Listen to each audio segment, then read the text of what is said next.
Good morning, everybody. My name is Joe, and I am a weapon of mass instruction. Today is Thursday, October 18th, 2012. It's about 12 o'clock, almost noon. All right. So today I'm going to talk about escape and evasion, or E&E. Some things that you can do to help to keep yourself hidden in the woods or other environments, to keep yourself from being spotted by enemy forces, or if there are enemy forces in the area or hostile forces, then ways that you can get away from them to a safe haven. Before I get into that, I'm sure everybody's seen the news about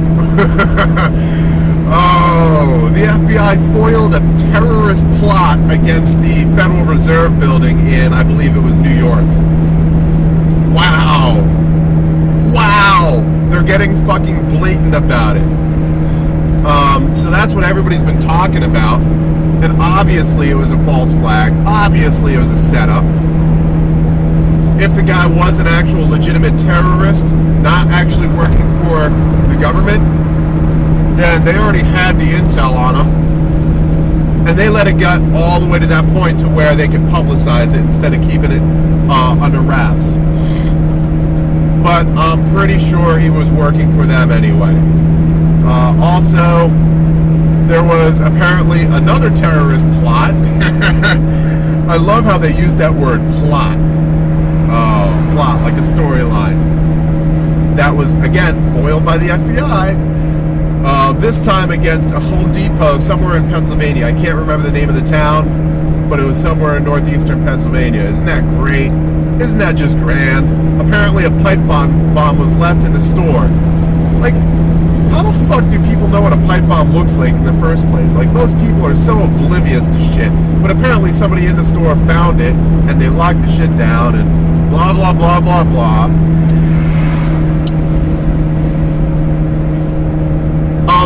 Do I look terrified to you? Does it look like the terrorists are doing their job?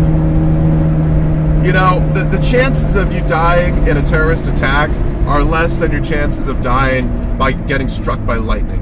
Quite literally. It's outrageous. So, enough said about that. We already know who's responsible for it. It's the government is setting it up and perpetrating it so that they can freaking keep on going with this war on terror, with this fucking police state shit. We have to watch all the people in order to make sure that you're safe. Bullshit! Like Ursula was fond of saying, here's your spoonful of shit. But anyway, on to my topic. Escape and evasion, E&E. So, you know, let's say you're out in the woods, you're doing your thing, traveling, camping, whatever, just hiding out. All right, I actually got a couple comments on my last two videos from people who wanted to know about this, because I mentioned stuff like night vision and infrared and thermal vision. All right, things that the government or other well-equipped forces could use to keep an eye on you while you're out in the woods and maybe not wanting to be found. All right, but first, before we get into the high-tech stuff, some basics, all right? Primarily, people rely on their eyes and their ears, and to some extent their noses, to sense whether somebody's in the area. So, if you're traveling, you want to be noise or sound discipline, all right? You want to have sound discipline or noise discipline. What that means is making sure that there aren't any stray straps on your pack. Anything that's metal is muffled. All right, and it's a pretty simple matter, okay?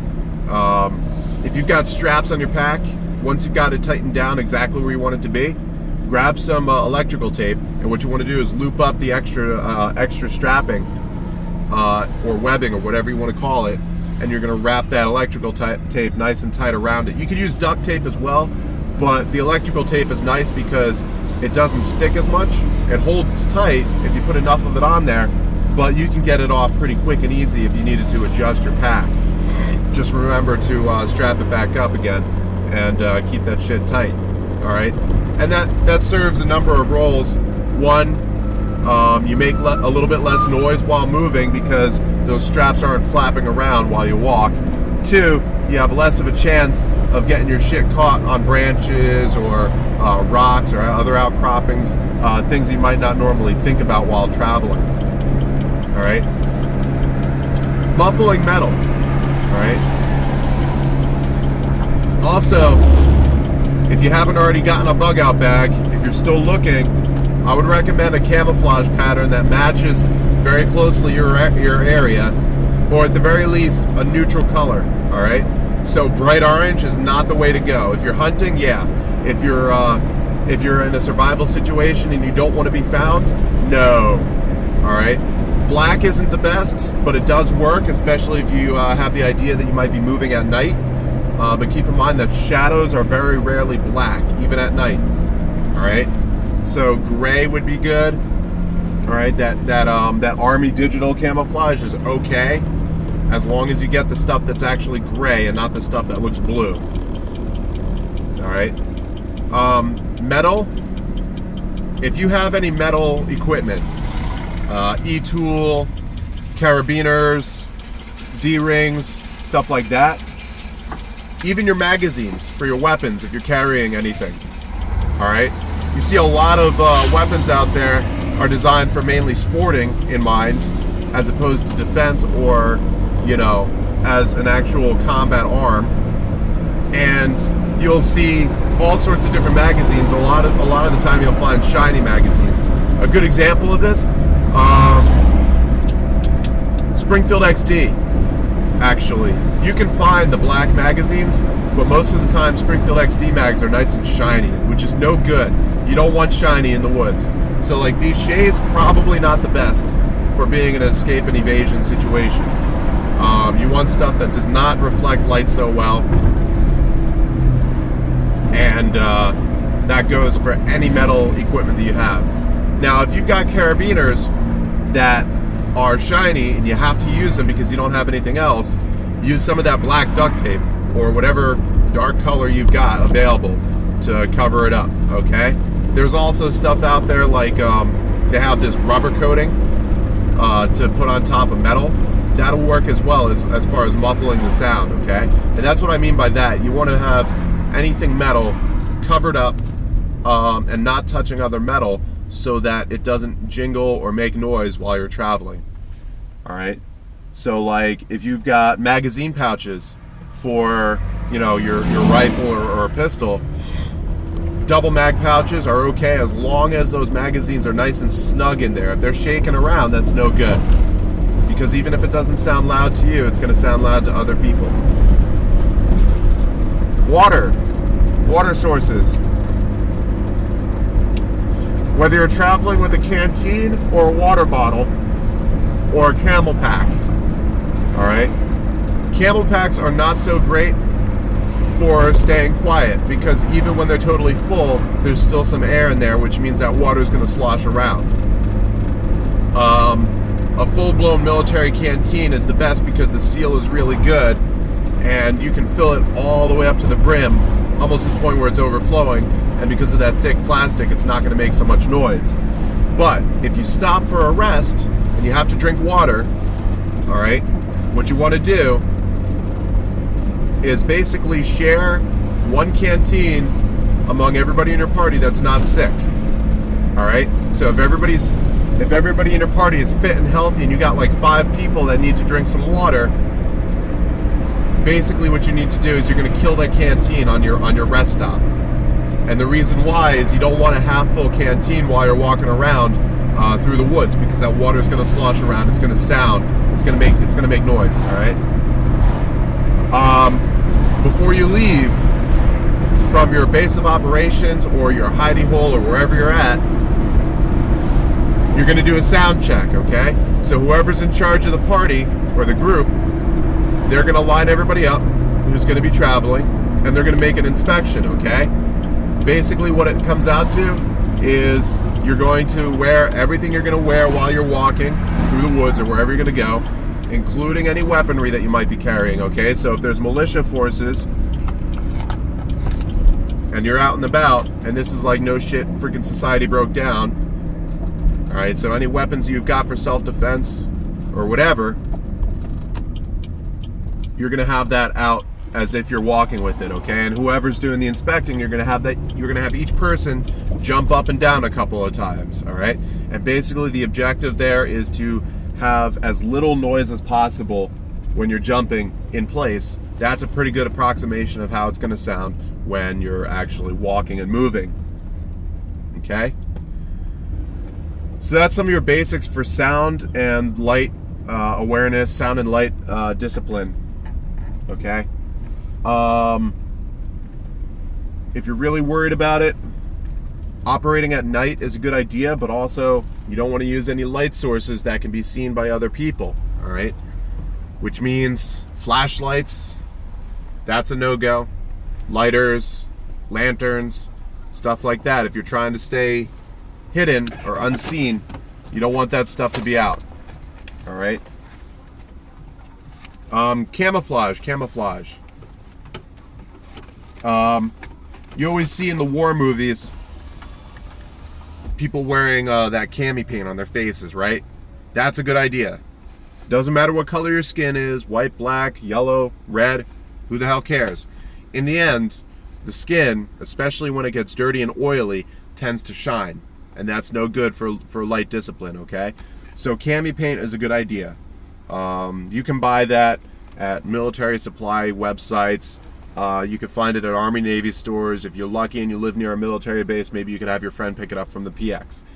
A good set is going to have green, brown, black, gray. That's really the main colors you need for most woodland environments. If it's the fall and you've got a lot of leaves and stuff, you might want a couple of brighter colors. All right. And if I can find some cami paint, I don't have any money to buy it with, but if I have a chance to find it, I'll give you guys a class on how to apply it. But I'm sure you could find it out there on YouTube. Couple of things to keep in mind. Parts of your face that stick out, like your nose, your eyebrows, your ears, you want those to be a little bit darker because that will that'll make it look like it's sunken in a little bit, okay? And the parts that are not sticking out, the hollow parts, like under your eyes, all right, under your chin, all right, and a little bit on the cheek, because for the most part that doesn't stick out too much, all right? Those parts you want to be slightly brighter colors, all right? So for the most part, I would do stuff like, okay, and also you want to use a base color first. Just like when women are applying their makeup, they have that foundation to start off with before they apply all the other stuff. Same sort of thing with cami paint. So for a woodland environment, maybe dark green as a base color. Cover everything with that, and then do your other colors on top of that. All right? You don't want to have a pattern so much on your face or your hands or any part of your skin that's going to be exposed, okay? Including the back of your neck. Keep that in mind. If you don't have clothing that covers that up, make sure to do that. All the way up to your hair. All right? But basically, you want to have it kind of random. You don't want a specific type of pattern, like stripes. That's no good, because that's a giveaway, okay? You want stuff that's kind of random because it blends in with the foliage and stuff in the area a lot better than a regular pattern, all right? And that's the truth. I remember, this was back in boot camp.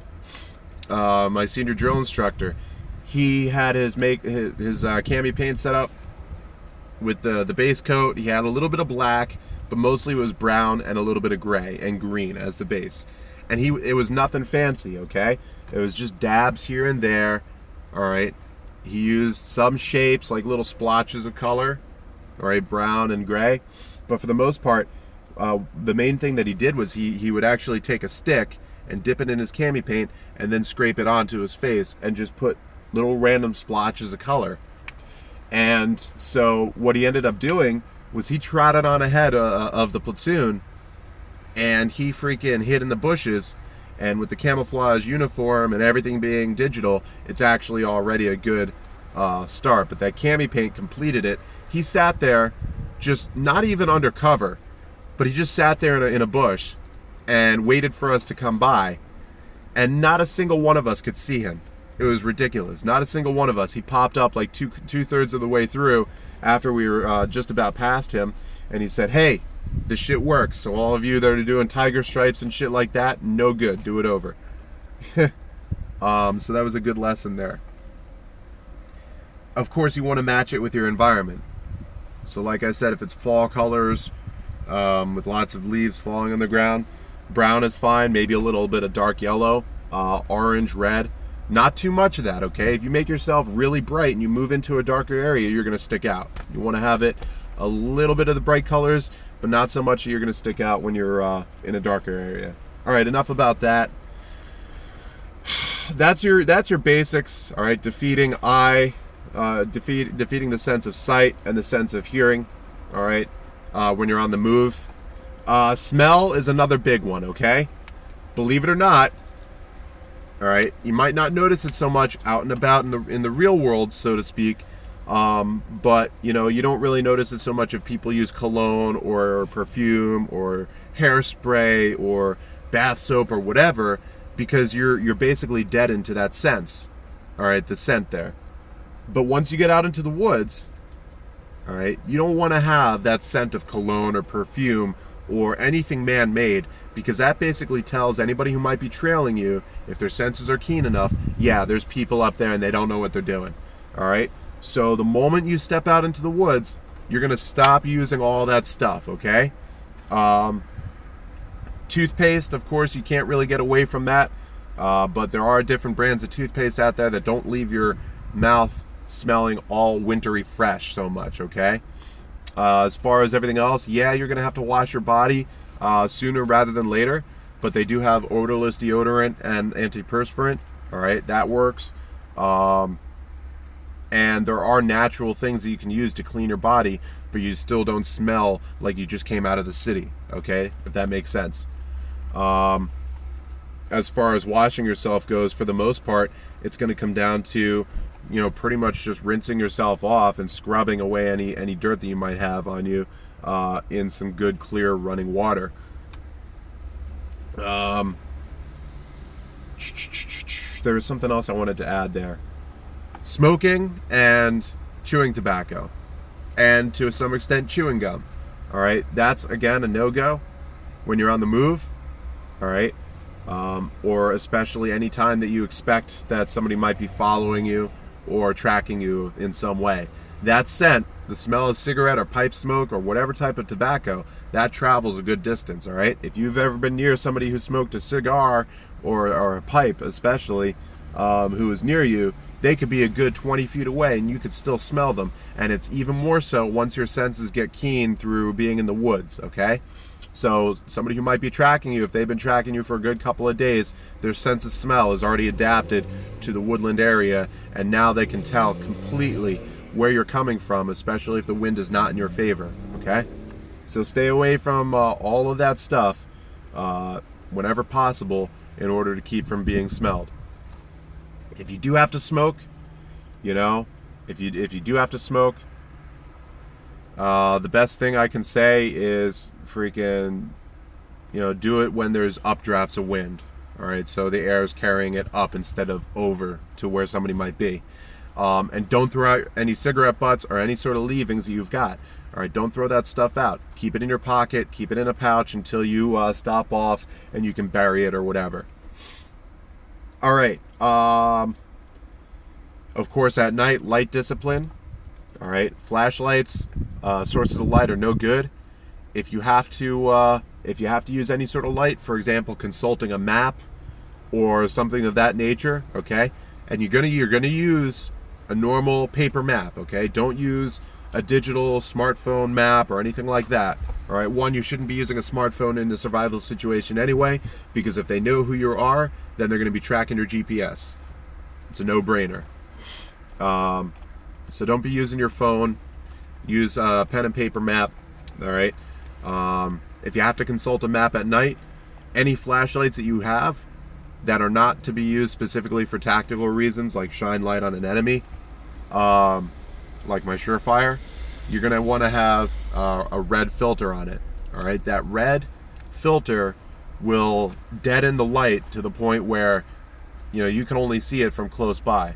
And you know what? It's still not really a good thing to do. So if you have to consult a map at night, what you want to do is grab a poncho or some other covering, some sort of blanket that'll blend into the surroundings, and you're going to sit underneath that so that that light gets diffused even more and hopefully doesn't shine through. Okay? Only use that map for very short intervals. Okay? So basically just enough light to see by, tell where you are, tell where you're going, and be able to get there, and then done. And then turn it off and leave it off until you absolutely need it again. All right, infrared, night vision, thermal vision. All right, the most modern types of night vision actually incorporate a little bit of the heat spectrum, okay? Basically, heat and light are pretty much two forms of energy, and really all it is different wavelengths of that energy. All right, so depending on what type of equipment an enemy force might have, that'll determine what kind of countermeasures you need to put in place, all right? As far as regular night vision goes, if you're lucky and they don't have any heat sensing incorporated with it, pretty much it comes down to your light discipline, okay? Keeping away from shiny stuff, keeping away from smoking at night, keeping away from leaving your face unshielded by camouflage, okay? Because again, that shine, those night vision devices, pretty much the way they work is they will pick up any sort of ambient visual or visual light, as well as any ambient infrared light, all right? IR is the wavelength just below the red in the spectrum, which is the lowest part of the spectrum, okay? You've got red at the bottom, violet at the top. So then you got infrared and then an ultraviolet. All right, as far as I know, they don't have any sort of ultraviolet sensing system because that's absolutely no good in daylight. Whereas with infrared, they have daytime filters for those so that you could use IR in the day in order to hopefully discern your targets a little bit better. All right, but as far as I know, I have no idea how to counter any sort of ultraviolet, infrared.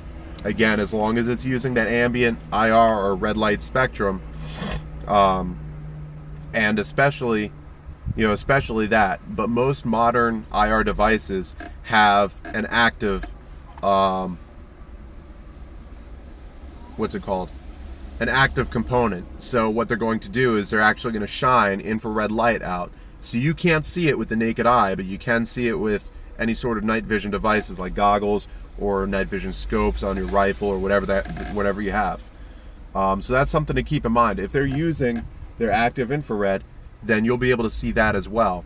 And if you shine a really bright light at them, you're going to actually short out their system for a couple of seconds, and it'll turn back on after a little while. But they're basically going to be blinded for those couple of seconds. So that's something to keep in mind if you're under attack at night by somebody who's using infrared. Right? Thermal is a little bit trickier. Okay, basically thermal tracks heat being radiated away from objects in the environment. Okay. Infrared is hard to use in hot environments like desert or any sort of like daytime use. It can be used in the daytime, but for the most part, you're only going to see really hot stuff. So daytime in the winter, the ambient temperature is going to be somewhere between 20 degrees to 40 degrees, maybe a little higher or lower depending on your area. And then your body temperature is 98.6 degrees Fahrenheit. That's going to stand out like nothing, like anything you could think of. So the best way to counter that, if you're on the move, there's really not too much you can do. Lots of layers of clothing will do it, but you want to be careful with that because you don't want to overheat yourself. For the most part, they don't use thermal on foot. Thermal is mainly used in helicopters and aircraft, other types of aircraft, so drones or jets, okay? Drones, the technology available for drones nowadays, it's unheard of. Freaking, they will be up in the sky and you will not even hear them, never be able to see them unless they let you. Same thing with some really high-tech helicopters out there, or even really high-flying jets, okay? It's hard to defeat that thermal, but in some cases you can. The best suggestion I can give, and this has been going around YouTube, it's a damn good idea, is basically a sheet of Mylar on top of an umbrella, and then on top of that sheet of Mylar, you're going to have some sort of camouflaged sheet, all right, like a military issue poncho liner or a military issue blanket on top of that. You don't want it to be too thick on top of that Mylar because that sheet will also absorb heat. However, if it's thin enough, that Mylar will basically block any sort of heat radiating off of your body. The trick is, most umbrellas are not that big. You don't want that Mylar to touch you, okay?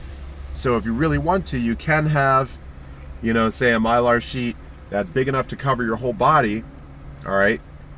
And basically, if you hear or see a helicopter, one thing that you can do is duck down really low, break out that umbrella with the Mylar sheet or just the regular Mylar sheet, and hold that up above you. You don't want any part of that to actually touch your body, okay?